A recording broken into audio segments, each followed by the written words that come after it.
Okay. So in this half, we're going to start to talk about the specific health issues in your breed. So first of all, let's talk about breeding goals. And the number one goal in breeding an Afghan hound is to maintain and enhance the quality of the breed. And some of you might be surprised that as a veterinarian and veterinary geneticist that I'm not saying the health, that health is the most important factor in breeding an Afghan hound. But the bottom line is there are plenty of healthy dogs out there, okay? But you're breeding Afghan hounds, so you want to breed a quality dog. And that has to be your number one goal, is that it's a dog of quality, because if not, then why are you breeding? So that is very important. And in maintaining and enhancing the quality of the breed, we don't want to limit the genetic diversity of the population. And we talked about that in the first half. So then genetic disease control, that becomes very important. And the number one goal of genetic disease control is to not produce more affected animals. Okay, we don't want to produce affecteds in our next litter. And so that is our number one goal of controlling genetic disease or managing genetic disease. And then a secondary goal is to decrease the frequency of carriers of defective genes in the population. And this is an important point because there are some breeds where the breed club has determined and told their breeders that you should, if they have a simple autosomal recessive test, a genetic test for a genetic disease, and they'll tell their breeders, you need to test your stud dogs and do not test your bitches.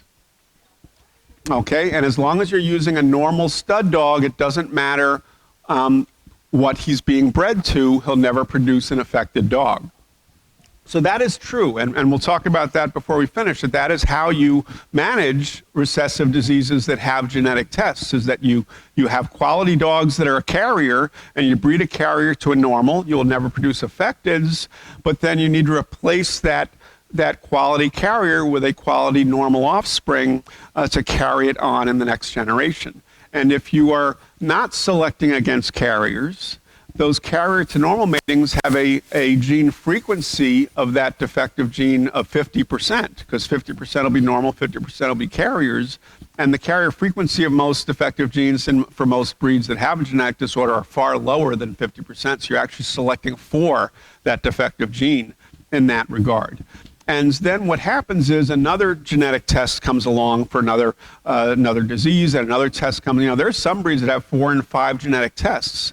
And then if all of a sudden you're trying to determine what's the best mate for my dog, and you have all the genetic tests and all the genetic test results of the prospective mates, you say, well, my dog's a carrier of this, so I can't breed it to another carrier for that trait, for that disease. And my dog is also a carrier for this one, so I can't breed it to a carrier of that either. And you're starting to limit who you can breed to based on all the carriers that you've propagated in the population, not based on who's the best possible dog to breed to.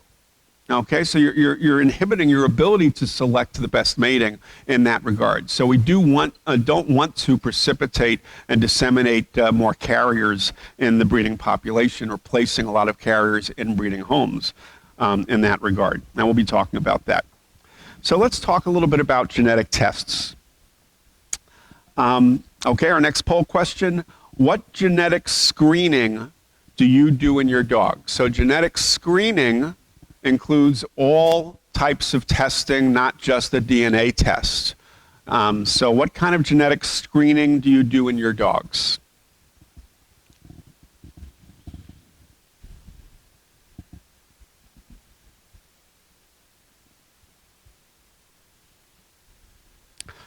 DM, degenerative myelopathy. We'll talk about that. Hips. Hip size, none. Pen, hip, eyes, thyroid, DM. Hips, elbow, heart, eyes, thyroid. Eyes, hips, thyroid. Eyes.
your recommended pre-breeding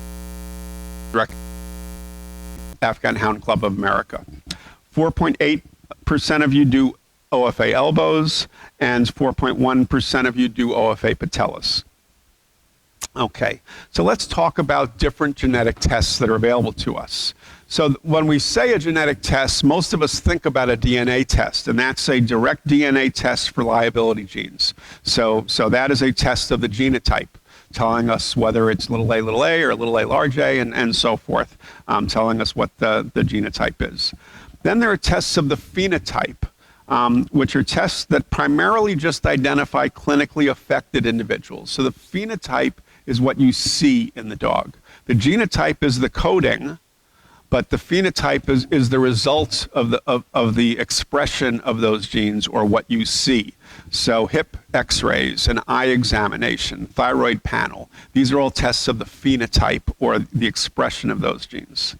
And then thirdly, pedigree analysis. Pedigree analysis can identify carrier risk based on knowledge of carrier and affected relatives.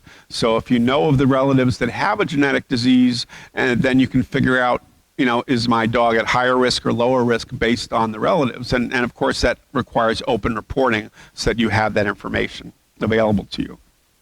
So the genetic panel screening, so this is the other part of the genetic testing, the commercial genetic testing that's available to you and to the public, the Mars Optimal Selection and the Embark. And what it does is it screens for over 150 genetic disease mutations in your individual dog.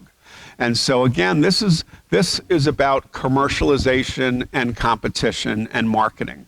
Okay, because 150 genetic mutations that it's screening for, it's likely maybe one or two of those have any, exist or have any impact on your breed. Most of those are mutations that are localized to a single breed for a single disease, and has no bearing on other dogs. But the thing is that these companies want to be able to say 150 plus. They want to be able to say 200 mutations we test for. The more mutations they test for, the more that they can market and advertise it. It does test for more than 20 traits, including coat color, coat types, and morphology. So that is something that could be helpful for you, for coat colors if you want to select for, and other things like that. So those could be helpful. The genetic diversity testing, I've already gone over that enough for you. Cheek swab test costing $130 to $199, depending on if you get a coupon or not and which company you're dealing with. The downside is that, first off, these panel screenings use what are called SNPs, or single nucleotide polymorphism. So a nucleotide is that A, T, C, G that we learned, that's what DNA is made up of, those four letters. So they're searching for single letters in a little location on a gene, and say, well, when the mutation's there, there's usually a G there. When the mutation isn't there, there's usually a C there. Okay? But the thing is, those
tests, does some mutation tests, and if you request them as a breed, they will do them. You don't have much testable genes right now in your breed to deal with that aspect. And then, as I said, it requires knowledge of what test results are relevant to the tested individual or breed. And we're going to talk about that because we have to talk about DM with your breed. Because if you're testing for DM and if you're making some breeding decisions based on that SOD1 mutation, you're doing the wrong thing. So we'll talk about that as well.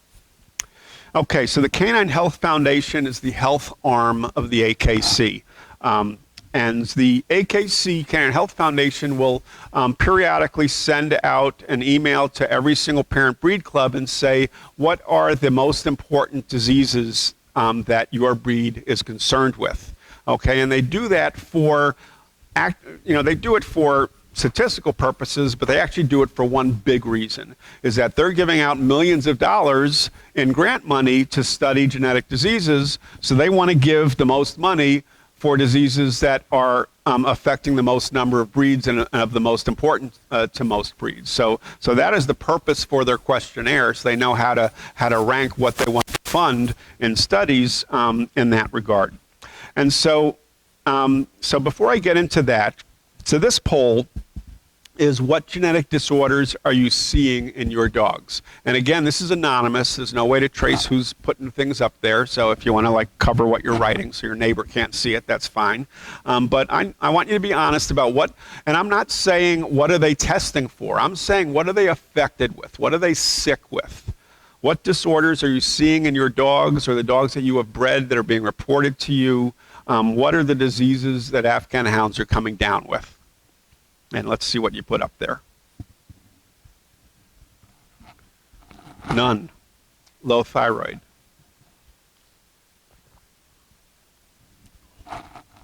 Chylothorax. Eyes. Someone keeps putting eyes. What about the eyes? Tell me what you're talking about. None. Low thyroid. Cancer, low thyroid, chylothorax. Chylothorax. Hip dysplasia, class 2 malocclusion, cancer, chylothorax, none. You do have a relatively healthy breed. I do have to agree with you on that you don't have as the number of disorders that I tend to see in many breeds. Missing teeth, heart murmurs. Some breeds, they tell me we don't have any genetic diseases, and then I do the talk for them, and then they understand that they have genetic diseases. Cushing's, thyroid, sarcoma, hemangioma, osteosarcoma, bone cancer. Okay. All right, so let's go through the list from the Canine Health Foundation to start with, and then I've analyzed the OFA health survey, and we'll go through the diseases that are being reported on the health survey.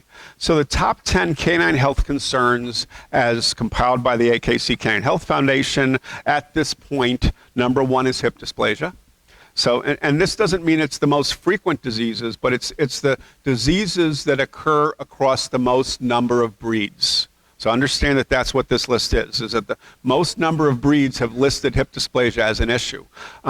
PRA used to be at the top of the list there when the Canine Health Foundation first started, and now because we found so many PRA genes and have dealt with that in so many breeds, that PRA is now down on in the second 10, and we'll get to it. But hip dysplasia has always been up there. Epilepsy has always been up there.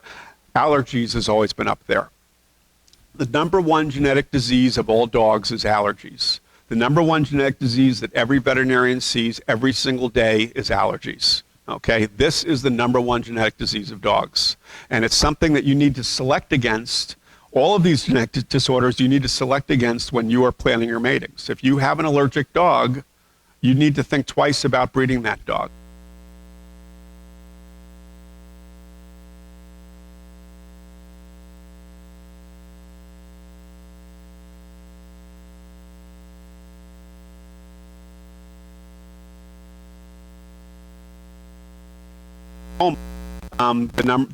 The first of the 4 malignant cancers that we see frequently in dogs, hypothyroidism. Lymphoma is the second of the malignant cancers. Gastric dilatation with volvulus or bloat. Patella luxation. cruciate ligament rupture, which is a genetic disease. Okay, so everyone looks at cruciates because it's precipitated by an acute injury. They don't think that it's a genetic disease. But we know that cruciate ligament rupture is a genetic disease. There are certain breeds that are much higher prone. There are certain dogs and certain structure that make the dogs much more prone in terms of their angulation and other measurements. And we've calculated out the inheritance of cruciate ligament rupture in several breeds, Newfoundland's being the first breed where that was studied, and it does show it's highly heritable. So that is something you need to pay attention to as well if you've got dogs that tear their cruciates. Inflammatory bowel disease, so that's the top 10. The next 10, cataracts, osteosarcoma as the third of the four big malignancies. Atopic dermatitis or inhalant allergies is a specific type of allergy. Elbow dysplasia, immune-mediated hemolytic anemia, where the body destroys its own blood cells as an autoimmune disease. Cardiomyopathy, PRA is now down to 17. Mammary tumors, retained testicles, and mitral valvular disease.